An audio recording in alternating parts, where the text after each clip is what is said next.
Bienvenidos a Contracorriente por Rompeviento Televisión por Internet. Soy Luis Hernández Navarro y este es nuestro primer programa del año 2000.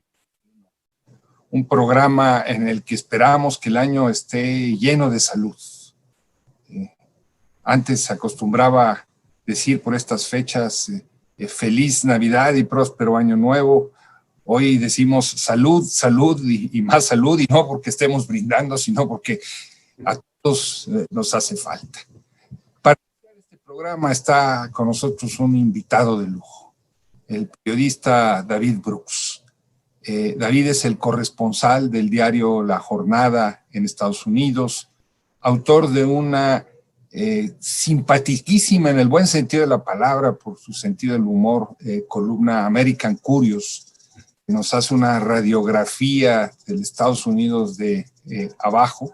Él es mexicano, nacido de padres estadounidenses perseguidos políticos durante el macartismo, de manera que tiene una visión bicultural, binacional, de las relaciones de los dos países única de encontrar en el periodismo, no solamente de México, sino también de Estados Unidos. David, disculparás que hables bien de ti, no estoy acostumbrado a hacerlo, pero es nuestro primer programa del año. Okay. No, yo intentaré hacer lo mismo. Un gusto estar aquí contigo y con todos ustedes. David, diera la impresión de que lo que está sucediendo en Estados Unidos está sacado de la más audaz película de Hollywood. Hemos visto distintos filmes en donde el Capitolio está amenazado por alienígenas, el Capitolio está amenazado, por supuesto, por rusos, chinos o por potencias malvadas, ¿no? Pero lo que hoy vimos es una banda de gente disfrazada de vikingos, banderas confederadas, el más imaginativo guionista de Hollywood no habría podido crear una trama así. Eso que vimos, ¿qué fue? ¿Fue un golpe de Estado? ¿Fue una sonada? ¿Fue un día de campo, como algunos quieren decirnos? Por supuesto que fue un golpe, un intento de golpe, una intentona de golpe de Estado, porque su objetivo era interrumpir el proceso constitucional, ¿no? Era para la certificación del resultado de las elecciones y por lo tanto un intento para interrumpir eso y suspender eso para evitar la transición pacífica del poder. Es técnicamente un golpe, ¿no? Y así es definido por casi todos los expertos que se dedican a esto en el mainstream estadounidense, ¿no? Y además fue tan grave que hoy, entre hoy y mañana, la Cámara de Representantes está por aprobar lo que se llaman artículos de impeachment, una acusación formal para destituir al presidente, en la que dice textualmente, ¿no? Que el presidente Trump amenazó la integridad del sistema democrático, interfirió con la transición pacífica del poder y puso en peligro a otra rama del gobierno. Por lo tanto, ha traicionado su confianza como presidente. Y él permanece, es urgente que esto se apruebe de ahora, porque ellos dicen textualmente otra vez en el artículo de impeachment que permanece una amenaza a la seguridad nacional, a la democracia y a la Constitución, si es permitido mantenerse en el poder. O sea, esto es gravísimo, nunca es una acusación formal de un presidente que incitó a la insurrección, como le llaman aquí, formalmente otra vez en la acusación formal, para impedir que lo sacaran del poder, ¿no? Y está acusado formalmente de eso. Claro que hubo cómplices, ¿no? 139 diputados federales y 8 senadores que estuvieron como parte de esto, que estaban buscando cómo descarrilar el proceso de la certificación de una elección ¿no? El pasado miércoles. Entonces, 6, 7 días después estamos por ver que este proceso de destitución que llevará a un juicio político, ¿no? En los próximos días. Entonces, pues es un golpe y además es un atentado terrorista dentro de lo que dicen los expertos en eso.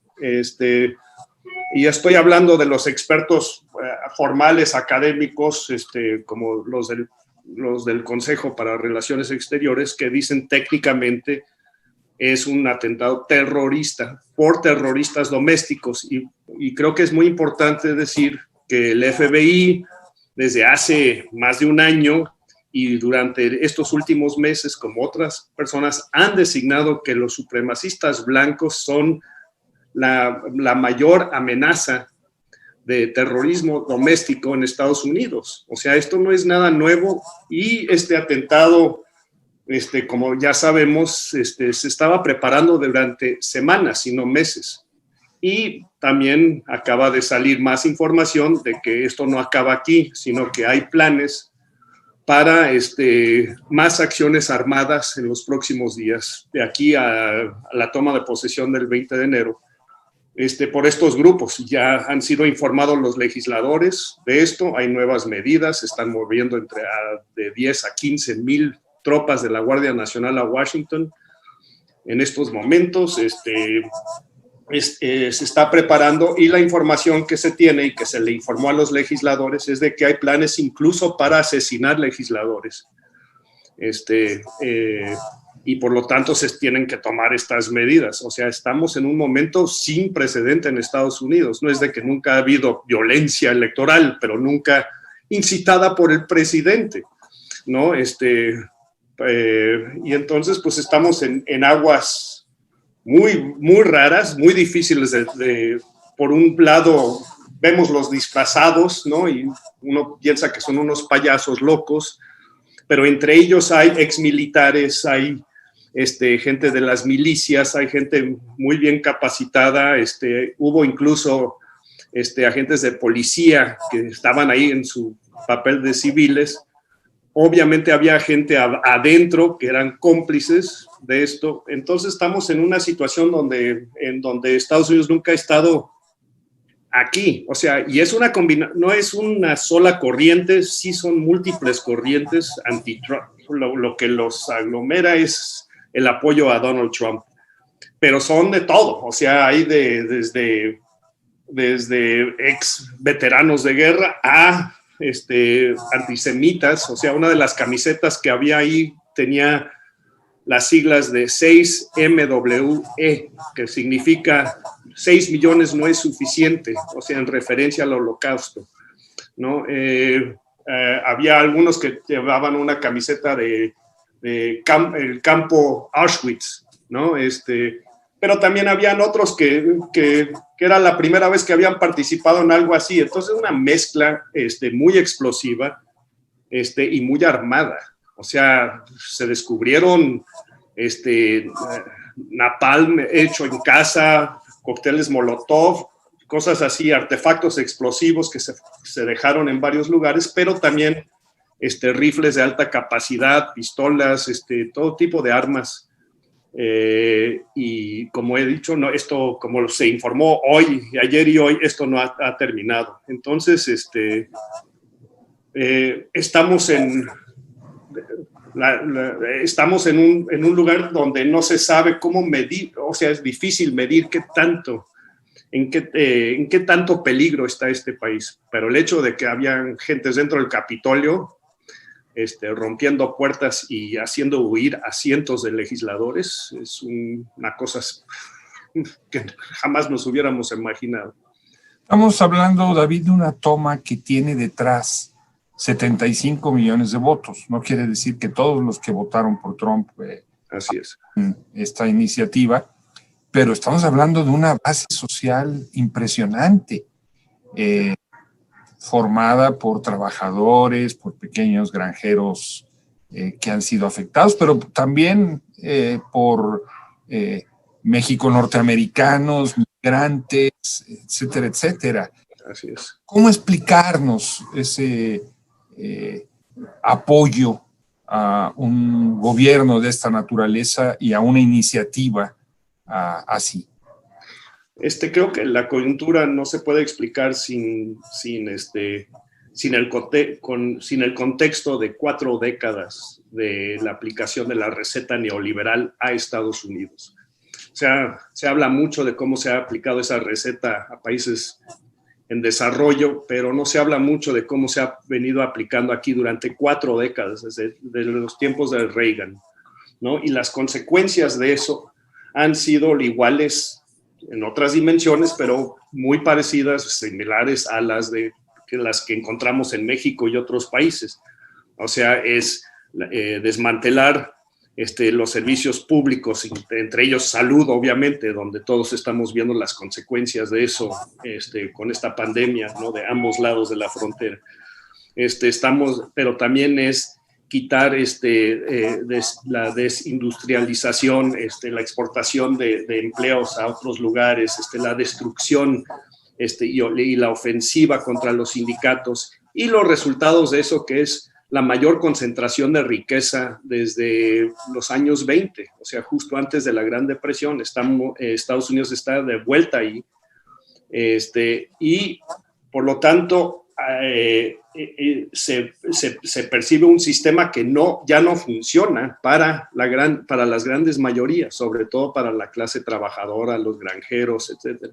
Muchos de esos votos de Donald Trump vienen de ahí. Son granjeros de Wisconsin que han perdido todo. Son trabajadores de la industria siderúrgica o de casi la mitad de ese sindicato tal vez votó por Trump. No sé, estamos viendo, ¿no?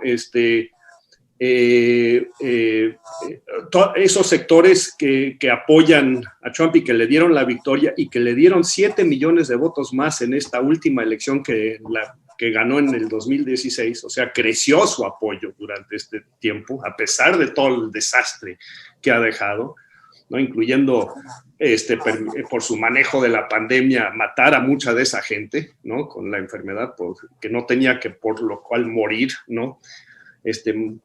Absolutamente víctima del manejo espantoso y irresponsable, ¿no? De este gobierno, de la crisis de salud.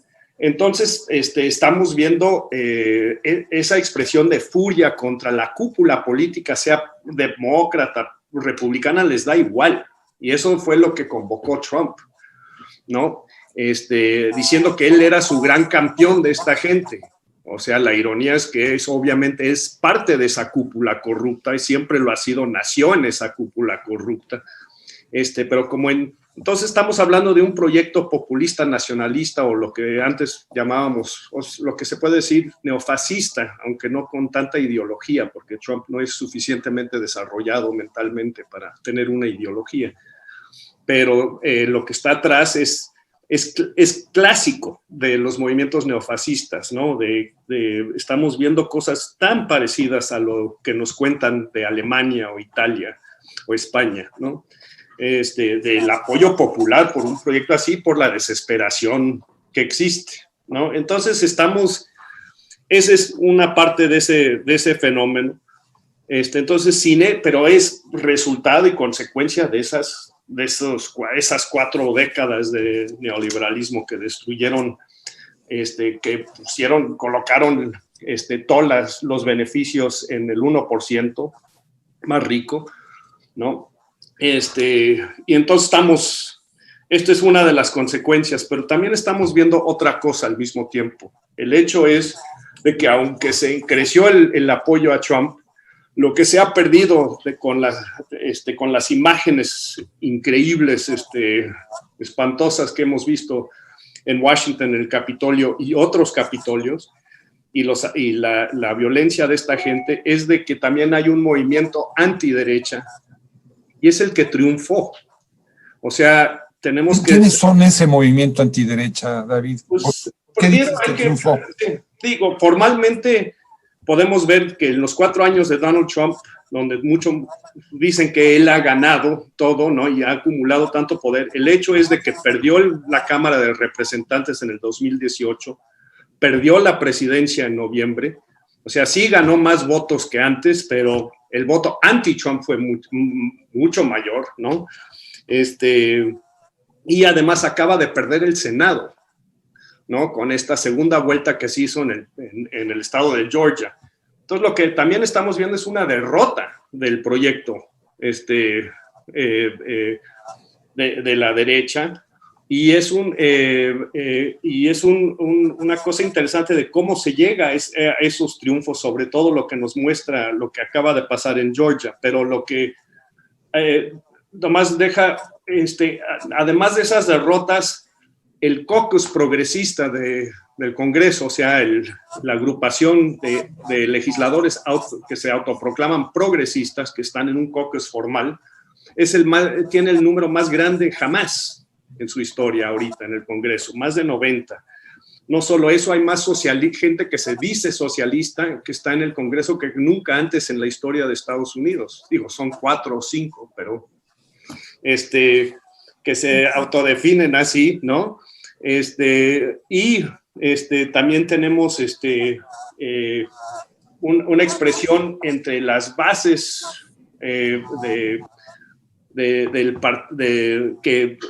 que influyen en el voto para anti-Trump y anti-derecha, todo un mosaico de gente que se está movilizando y que hay nuevas caras que se están presentando. Entonces, si tomamos el ejemplo de Georgia en la segunda vuelta que se acaba de realizar la semana pasada y que fue una derrota pero fundamental porque le quita el control del Senado a los republicanos y a Mitch McConnell, que era el clave, la persona más poderosa después de Trump en Washington. De repente Georgia, estado que nunca no ha enviado a un demócrata a Washington en más de 20 años, ¿no? Y que no ha sido ganado por un demócrata aún más que aún antes de eso, ¿no? De repente le da el triunfo muy, muy escueto, pero a Biden, pero en esta segunda vuelta envía uno de los estados que era bastión republicano, que es parte de la ofensiva antimigrante, etcétera, de Trump. De repente vota y gana un reverendo afroestadounidense, Raphael Warnock, que no es nadie menos que el reverendo que encabeza la misma iglesia donde se formó Martin Luther King en Atlanta, ¿no? Y donde predicó Martin Luther King. No es nadie. Y el otro que envían es un documentalista y el senador más joven electo en décadas, federal, que es un judío además, de Georgia. Son los 2 senadores que van a representar ese estado. Es un cambio así fenomenal. O sea, eso les dolió muchísimo. Entonces, pero estos cambios, ¿por qué se dan? Y ahí es donde podemos entrar a ver qué es el movimiento, ¿no? Que ha dado a esto, ¿no? Y si no sé si quieras. Sí, la idea. Sí, si nos puedes describir, tú dices, cuando habla uno del movimiento popular en Estados Unidos, está hablando de un movimiento anti-Trump. Así es. Hablando de que el resultado electoral tiene que ver con la lucha de ese movimiento. Así es. Una, creo, pregunta pertinente para quienes desde México o América Latina, ¿no? Utilizan esquemas conspiranoides, ¿no? Para explicar lo que está sucediendo, olvidándose de lo que deberían ser sus interlocutores naturales, que son esos. Absolutamente. Populares. No, ese es el punto.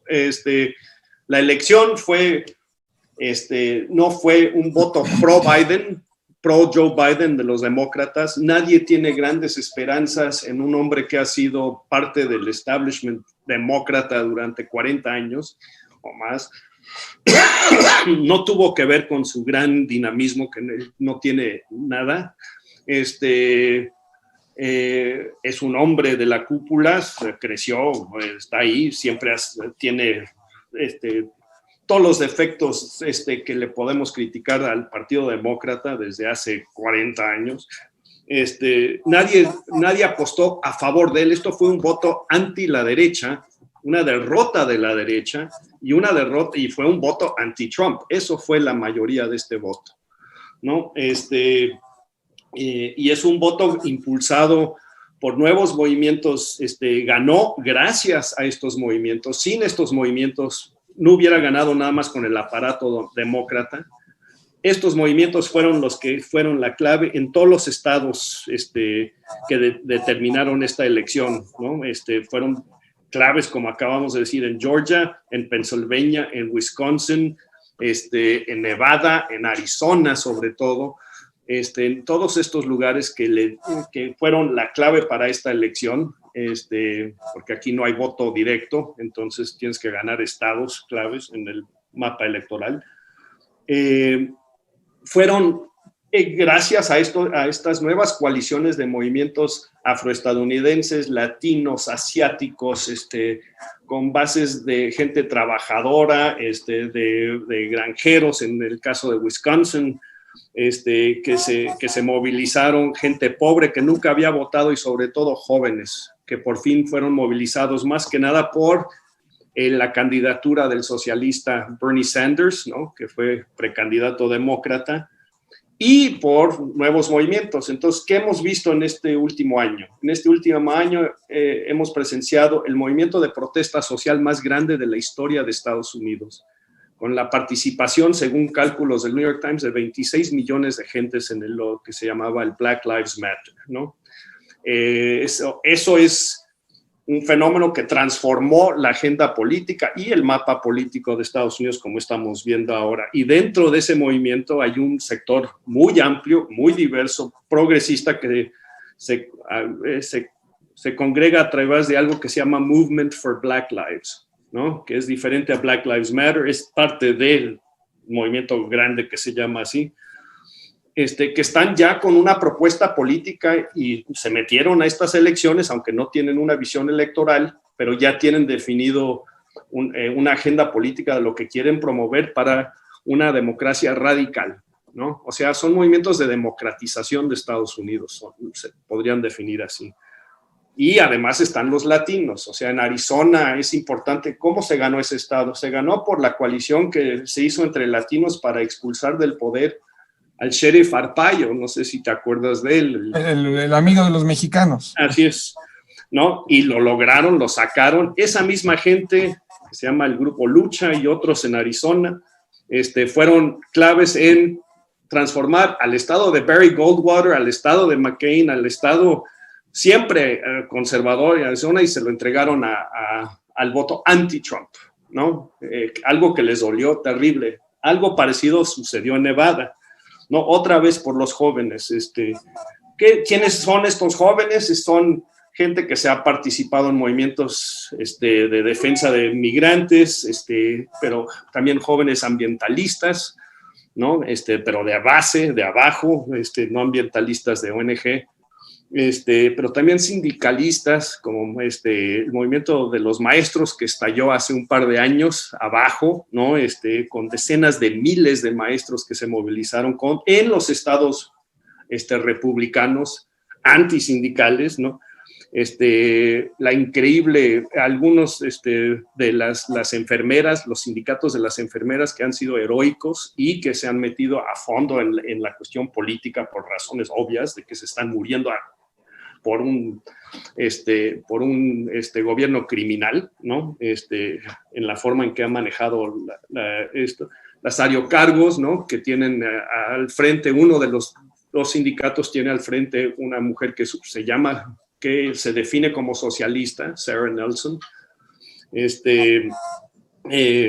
Y también ahora están surgiendo los movimientos que se armaron contra las armas de fuego por los jóvenes, víctimas de los eventos incesantes de masacres por gente, ¿no? Que fueron desde la del Paso hace un año, ¿no? Con un cuate que fue a matar a mexicanos explícitamente porque pensaba que Trump quería eso.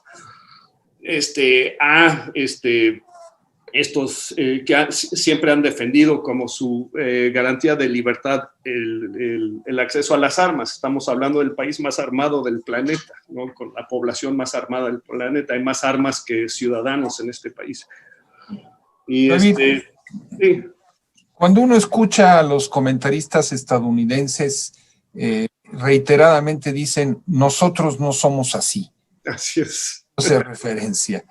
¿De qué se trata? ¿Les gusta mucho el maquillaje? ¿Les gusta mucho presentarse con esos mismos disfraces que algunos fueron a Capitolio o que utilizan para celebrar el 4 de julio? ¿Por qué nosotros no somos así? Porque tiene que ver con la historia oficial, el mito oficial de este país, de que se ha autoproclamado, por lo menos a la mayoría, después de la Segunda Guerra Mundial, pero aún antes, como el faro de la democracia para el mundo, como el país excepcional, y así se llaman, se autoproclaman excepcionales o indispensables, ¿no? Los políticos siempre usan eso, cada vez que se presentan en frente de Naciones Unidas, los presidentes estadounidenses siempre reiteran eso. Y de repente les ocurrió lo que les pasó el miércoles. Entonces, algunas de las figuras provocó una crisis de imagen también, ¿no? Porque de repente habían bromas así, y hasta creo que fue un periódico en Kenia que decía, ¿y quién es el país bananero? ¿Cuál es la república bananera ahora? ¿No? Otras que decían, México ya decidió financiar el muro y Canadá también quiere uno después de ver lo del miércoles, ¿no? Para protegernos de eso, y que la amenaza estaba adentro, ¿no? O sea, la peor amenaza a la seguridad de Estados Unidos ahorita proviene de adentro, ¿no? Ese es el punto. Entonces rompe este mito, ¿no? De que Estados Unidos puede presentarse en países como México y aconsejar cómo se debería de manejar la democracia, o en Venezuela, o en toda América Latina, todo lo que sabemos. Bueno, esa arrogancia de repente ha quedado un poco dañada, porque pues con cuál autoridad moral ahora pueden hablar de estas cosas, ¿no? Quedan todavía unos días hasta el 20 de enero. Tenemos 2 minutos para que nos digas qué va a pasar hasta el 20 de enero y ya después dejamos para otra ocasión que nos digas qué esperas que suceda con esa fuerza del trumpismo. 2 minutos es muchísimo, ¿eh? Pues primero, siento que estoy reportando a veces de un manicomio y estoy buscando la salida de emergencia, ¿no? Pero mientras estoy aquí atrapado, creo que estamos viendo algo interesante. Donald Trump hoy tiene programado viajar a Texas a ver a su muro, a festejar y celebrar un muro que nunca completó. Simbólicamente está en el pueblo de Álamo, en Texas. No es el Álamo, porque el Álamo está en San Antonio, pero eso se autodescribe. Está para festejar cómo puso un muro. El muro, como dice el historiador Greg Grandin, es una barrera física. Es la primera vez que Estados Unidos, en lugar de pensarse como un país faro de la libertad, que tiene el derecho y que su frontera es mundial y tiene el derecho de salir, de repente está construyendo un muro para protegerse desde afuera. O sea, ya se está retrocediendo. Entonces, esa imagen es importante de que ahora tiene miedo a ese mundo, se está echando para atrás. Creo que mucha gente está diciendo que la expresión extrema que estamos viendo, la violencia que nunca hemos visto a este nivel, la locura de la clase política y todo eso, y las expresiones histéricas, muchas gentes se están preguntando, ¿no? Si tiene que ver con el último grito de un país que ya no existe, ¿no? Como que ya es el último grito de defender algo que ya se perdió, y con temor terrible a lo que viene, a un nuevo país. Y creo que estamos en ese momento, ¿no? Que es el nuevo país que se tiene que construir y con las fuerzas democráticas de abajo, creo que ellos tienen la respuesta, ¿no? El último grito de un país que no existe y un movimiento popular desde abajo que puede construir otro. El nuevo país. Eso nos quedamos, queridísimo David Brooks. No, muchas gracias por estar con nosotros en esta Contracorriente. Al contrario, un gran gusto allá. Cuídense mucho todos, por favor. Y ustedes, amigos, amigas, muchas gracias por su amable compañía el día de hoy. Ya saben, los esperamos la semana que viene aquí por Contracorriente, Rompeviento Televisión por Internet. Y, como decía David, cuídense mucho. Quédense en casa.